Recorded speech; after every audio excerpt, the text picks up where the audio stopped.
এতিয়া মই আপোনালোকক দেখাবলৈ আহিছোঁ আমাৰ কঠীয়াখিনিৰ অৱস্থা। আপোনালোকক মই এনেই প্ৰথম এপাক ঘূৰাওঁতেহে দিছিলোঁ ভিডিঅ'টো, আৰু এতিয়া তাৰ পাছত আমাৰ কঠীয়াখিনি কি অৱস্থা কৰি থৈ গ'ল চাওক এবাৰ। এয়া চাওক, দেখা পাইছেনে? এয়া তুলিব পৰা অৱস্থাত নাই।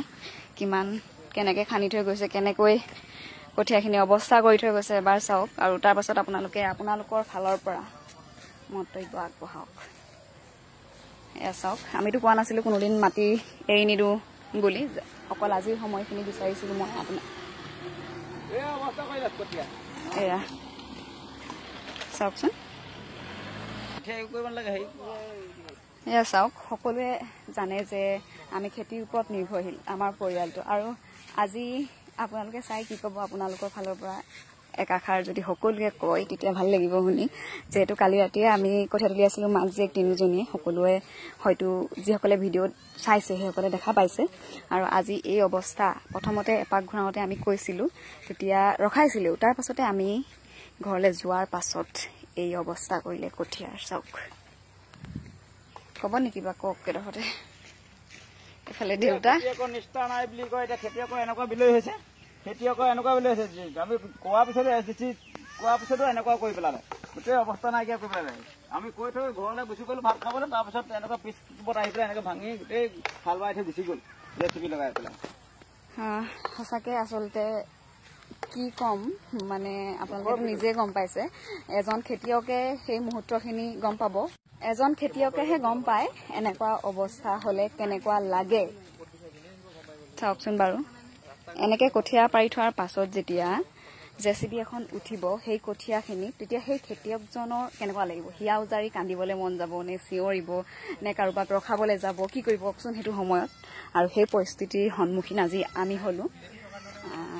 সঁচাকৈ বহুত বেছি বেয়া লাগিছে। আৰু এতিয়া বেয়া লাগিও উপায় নাই, যিহেতু আমি ৰিকুৱেষ্ট কৰিব পাৰোঁ, অনুৰোধ কৰিব পাৰোঁ, তাৰ বাহিৰে আমি একো কৰিব নোৱাৰোঁ। এয়া চাওক, এফালে বাইদেউ বহি আছে, এফালে দেউতা। আৰু আজি আমাৰ এনেকৈ কঠীয়া তলিটোৱে দেখালোঁ আপোনালোকক, কেনেকুৱা লাগিছে। বাকী আপোনালোকে সকলোৱে কমেণ্ট এটা কৰি জনাব। কিবা কবি নি এই বিষয়ত? এই বিষয়ত কিনো ক'ম, ইমান ভালকৈ সিহঁতক কোৱাৰ পাছত এনেকুৱা কৰি থৈ গ'ল। দেখিলে মানে এখন চাব নোৱাৰা দৃশ্য হৈ আছে, দেখিলে দুখ লগা। কাৰণ সেইটো এজন খেতিয়কেহে বুজি পাব পাৰিছিলে বা কিমান কষ্ট কৰি পাৰিছিলোঁ, এজন খেতিয়কেহে গম পাব মানে ইয়াৰ কি কৰি আছোঁ, কি কৰিছিলোঁ।